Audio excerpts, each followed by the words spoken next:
ইন্না আনজালনাহু ফি লাইলাতিন মুবারাকাহ ইন্না কুন্না মুনজিলিন ফিহা ইউফরাকু কুল্লু আমরিন হাকীম।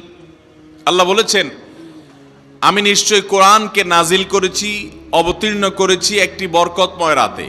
কোন রাতে বরকত নাজিল করেছেন আল্লাহ তাআলা? বরকতময় রাতে কোরআন নাজিল করেছেন আল্লাহ বলেছেন।